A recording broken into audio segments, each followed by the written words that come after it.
اللہ کا عذاب ٹل جاتا ہے، یہ بھی شکر بجا لانا چاہیے ارباب اقتدار کو، حکمرانوں کو، سب کو، کہ شکر کرو ہماری غفلت والی چادر کو کچھ کھینچنے والے بھی ہیں، ہمیں سمجھانے، بے شک دین جانتے ہوں گے، دین جاننا کوئی کمال نہیں، دین پر عمل کرنا یہ کمال ہوتا ہے، اور دین پر عمل کرنے کے بعد عشق کی چنگاری سینے کے اندر بھڑکتی ہے پھر۔ تو وہ جو درمیان والا گروہ تھا، درمیان والا گروہ جو سمجھاتا تھا، کہتا قالوا معذرۃ الی ربکم، او گوشہ نشینی والو، یہ گوشہ نشینی والو جو ہمیں سمجھاتے ہو کہ ان ہیلا کرنے والوں کو کچھ نہ کہو، انہیں کرنے دو، یہ اختیار والے ہیں، یہ مرضی والے ہیں، انہیں کرنے دو، ان کے پاس پاور بھی ہے، انہیں کرنے دو، یہ ارباب اقتدار ہیں، یہ پاور والے ہیں، انہیں کرنے دو، کیوں منع کرتے ہو؟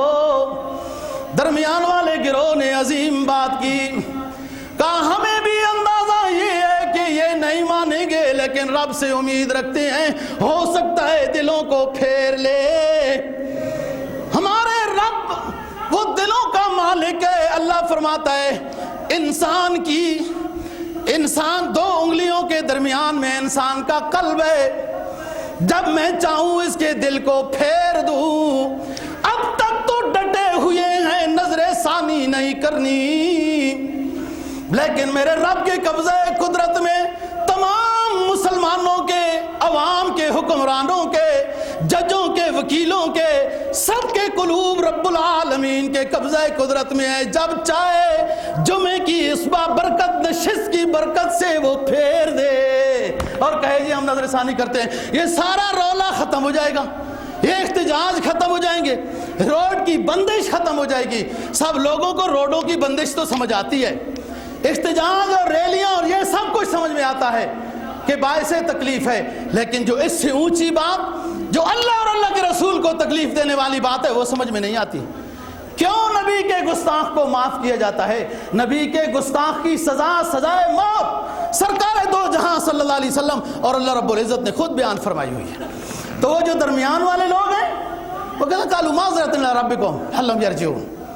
ایک تو بات یہ ہے کہ وہ اگر نہیں بھی سمجھتے، وہ نہیں بھی سمجھتے تو اللہ کے سامنے تو ہم سرخ رو ہو جائیں گے کہ ہم منکر کو منکر کہہ رہے تھے، اور یہ بڑی کوالٹی کی بات ہے۔ قرب قیامت میں ایک دور ایسا آئے گا کہ منکر کو منکر کوئی نہیں کہہ سکے گا، یہ بھی اللہ کا فضل ہے۔ اس دور میں اللہ نے ایسے ایمان والے بھی بنائے جو منکر کو منکر کہہ رہے ہیں، اور اسلام نام ہی دو چیزوں کا ہے، امر بالمعروف اور نہی عن المنکر۔ امر بالمعروف تو ہر کوئی کر لیتا ہے، نہی عن المنکر کے لیے قوت اجتماعی اور طاقت چاہیے، ایمانی جذبہ چاہیے ہوتا ہے، اور جب تک نہی عن المنکر ہوتی رہے گی اللہ کا عذاب رکا رہے گا، اور جب نہی عن المنکر بھی کرنے والے رہ جائیں گے چھوڑ دیں، وہ کہیں گے چھوڑ جی اپنا اپنا دین ہونے چاہیے، اپنا اپنا کیا ہے، مولویوں کو کیا لگے، ادھر کیوں نکلتے، کیا اپنا اپنا قبر ہے، اپنی اپنی ہے، بڑے مفتی آ گئی ہے، اپنا اپنا قبر، وہ اپنے اپنے قبر کی بات ہے۔ تو سرکار دو جہاں صلی اللہ علیہ وسلم نے مشرکین مکہ کو بت پرستی سے کیوں منع کیا تھا؟ کیوں صفا کی پہاڑی کے اوپر کھڑے ہو کر توحید کا اعلان کیا، پتھر کھائے، راستوں میں کانٹے بچھوائے، سجدوں میں گئے تو اوزریاں بٹھوائی، ساتھیوں کو انگاروں پر لٹایا، یہ اپنی اپنی کی بات تھی۔ تو سرکار دو جہاں صلی اللہ علیہ وسلم نے توحید کی دعوت کیوں دی، ہجرت کیوں کی، اپنے ساتھیوں کو ذبح کرایا، توحید کا پرچم بلند کیا، لہرایا اور لہرا کے دکھایا۔ تکلیفیں تو ہوتی ہیں دین کے راستے میں، دین پڑا کچھ نہیں، پلے صاحب کے دفتر میں، پڑے کالج کے چکر میں، پڑے کالج کے چکر میں اور پھرے صاحب کے دفتر میں، انہوں نے دین کب سیکھا، شیخ انہوں نے دین کب سیکھا، رہ کر شیخ کی خدمت میں۔ دین تو سمجھنا پڑتا ہے، پڑھنا پڑتا ہے، پھر اس کے بعد کسی نیک کی صحبت میں بیٹھنے کے بعد دین کی چنگاری، ایمان کی حرارت بیدار ہوتی ہے۔ بات یہ ہے دوستو، وہ درمیان والے لوگ جو اللہ اللہ بھی کرتے ہیں، یہودیوں کا گروہ، اور ان ہیلے بہانے وہ کیڑے ڈھونڈنے والوں کو سمجھاتے بھی ہیں کہ اس طرح مچھلیوں کا شکار نہ کرو، اللہ ناراض ہو جائے گا۔ انہوں نے کہا کیوں منع کرتے ہو ان کو، کیوں منع کرتے ہو؟ وہ نہیں مانتے ہیں۔ انہوں نے کہا اگر بالفرض نہیں بھی مانتے تو معذرۃ الی ربکم، ہم اللہ کے سامنے سرخرو ہو جائیں گے کہ بنا تو کیا تھا. دیکھو ہدایت دینا اللہ کے قبضے میں یہ بڑا بنیادی کام ہے. یہ اللہ نے یہ جو منصب اپنے ہاتھ میں لیا ہے نا کہ آپ کا کام ہے محنت کرنا, دلوں کو پھیر دینا, ہدایت پہ لے آنا, یہ مجھ رب کا کام ہے. یہ بڑی بات ہے. اور اگر اللہ فرماتے کہ نہیں تمہاری محنت کارگر نہیں ہوگی جب تک وہ فلانا ہدایت پر نہیں آئے گا, تم نے محنت کرنی ہے, تو بندہ تو پھنس گیا. ہدایت دینی اللہ نے ہے, بندہ کیسے دے سکتا ہے؟ یہ جو مشکل فیصلہ ہے وہ اللہ نے اپنے ذمہ لیا ہے. آپ کا کام ہے محنت کرنا, ہدایت دینا, دلوں کو پھیر دینا, وہ میرا کام ہے. ایک تو قالوا معذرۃ الی ربکم, اگر وہ نہیں بھی مانتے تو ہم رب کے سامنے سرخرو ہو جائیں گے. اور دوسری بات, رب کی رحمت سے امید ہے. یہ یہودی کہتے ہیں جو سمجھانے والے, امر بالمعروف اور نہی عن المنکر کرنے والے, یہ کہنے لگے لعلہم یرجعون, ارے رب کی رحمت سے مایوس نہ ہو سکتا ہے ہمارا رب ان کے دلوں کو پھیر دے. لعلہم یرجعون الی اللہ, ہو سکتا ہے رجوع الی اللہ کرنے والے بن جائیں اور تعویل کر کے, ہیلے بہانے کر کے جو مچھلیوں کا شکار کرتے ہیں اس سے باز آ جائیں. اللہ کی رحمت سے امید, یہی امید ہے ہمیں کہ پاکستان کی پوری اس وقت جو آبادی ہے مسلمانوں کی, تقریباً مسلمان ہی ہیں, سارے غم و حزن میں ہیں اور آگ لگی ہوئی ہے. آگ نہیں بجھتی آگ کے ذریعے سے. آگ لگی ہوئی ہو تو ادھر بھی بندہ آگ لگا دے کہ اس آگ کو بجھانا ہے. آگ کو نہیں بجھاتی, پانی آگ کو بجھاتا ہے. اور پانی یہی ہے کہ ہم بھی مسلمان ہیں, حکومت بھی مسلمان ہے, صرف یہ علماء اور طالب علم ہی ہیں, سارے لوگ مسلمان ہیں. اور نبی پاک صلی اللہ علیہ وسلم کے ساتھ ہر کسی کو محبت ہے, ججوں کو بھی محبت ہے, ارباب اقتدار کو بھی محبت ہے. اور اس میں نظر ثانی میں حرج کیا ہے؟ یہ آگ بھی ٹھنڈی ہو جائے گی, روڈ بھی رواں دواں ہو جائیں گے. غلطی انسان سے ہو سکتی ہے, کوئی غلطی سے مبرہ نہیں ہے. بے شک 100% اعصاب کو, حواس خمسہ کو وہ رکھ کے بھی کرے پھر بھی غلطی ہو سکتی ہے. تو نظر ثانی کرنے میں فائدہ ہے, اللہ راضی ہوتا ہے. سلو کرانے والا سے اللہ راضی ہوتا ہے, اور جو سلو میں پہل کرے اس کے تو اللہ گناہ بھی معاف کر دیتا ہے, اتنا راضی ہوتا ہے. اور جو بڑا بندہ ہوتا ہے نا اس کو مان لینا یہ کمال ہوتا ہے, اس کی ویلیو میں اضافہ ہوتا ہے. رہی بات احتجاج کرنا, ان ریلیوں میں شریک ہونا, یہ کوئی سیاسی مسئلہ نہیں ہے. یہ کوئی مسلم لیگ نون یا کاف یا سین یا صاد یا زواد کا نہیں ہے. وہ الگ بات ہے کہ دنیا اپنی کوئی سیاست کی وجہ سے یوں چھیڑ کے بیٹھ جائے اور نبی کی حرمت میں بات نہ کرے, وہ ایک الگ بات ہے. مسئلہ یہ سب کا ہے, خواہ مولوی ہو, خواہ کاروباری ہو, خواہ ان پڑھا ہو, ان پڑھا ہو, پڑھا لکھا ہو, حکومت ہو, جج ہو, وکیل ہو, سب کا مسئلہ ہے. احتجاج میں شریک ہونا اچھی بات ہے. اس کے علاوہ ہمارے پاس اور ذریعہ کیا ہے کہ ہم اپنے دل کی جو بات ہے وہ کیسے کہاں تک پہنچائیں. ٹی وی تو ہماری بات نہیں دکھائے گا, کیونکہ اس کو تو پہلے ادھر سے پوچھنا پڑے گا, او ادھر سے, یہ او ادھر سے, میں پاکستان کے باہر کی طرف بات کر رہا ہوں, او ادھر سے کہ مولوی کی تقریر سنائیں. میرے پاس بھی آتے ہیں کہ آپ بھی فلانا بیان کریں.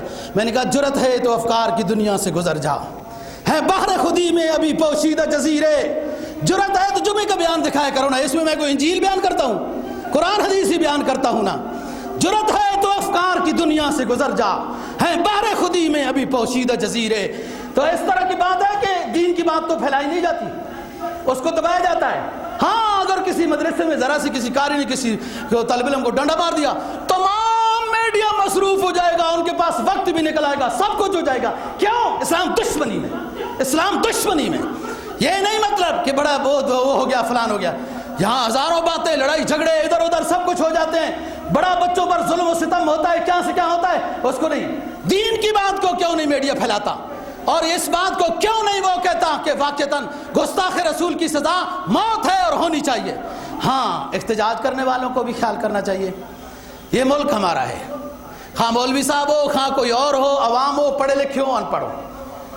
اگر کسی عمارت کو توڑا جاتا ہے, وہ گاڑی جلائی جاتی ہے یا موٹر سائیکل, یہ غلط بات ہے اور کوئی عالم دین اس کی اجازت نہیں دیتا. یہ رشتہ دیوار و در میرا بھی ہے تیرا بھی ہے. مت گرا اس گھر کو، یہ گھر تیرا بھی ہے میرا بھی ہے۔ کل کھا گئی سیاست کی سلیب جس کو، اس میں ایک نور نظر تیرا بھی ہے میرا بھی ہے۔ اس طریقے سے احتجاج کرنا جو پرامن ہو، اور اپنا احتجاج ریکارڈ کرانا کہ یہ بات ہے کسی کی ذاتی بات نہیں، کسی کی اپنی کوئی مفاد کی بات نہیں، سرکار دو جہاں صلی اللہ علیہ وسلم کے ناموس اور حرمت کی بات ہے، لہذا آپ لوگوں کو یہ بات ماننی چاہیے، لیکن کوئی توڑ پھوڑ اور نقصان نہیں ہونا چاہیے۔ اللہ ہمیں دین کی سمجھ اور عمل کی توفیق نصیب۔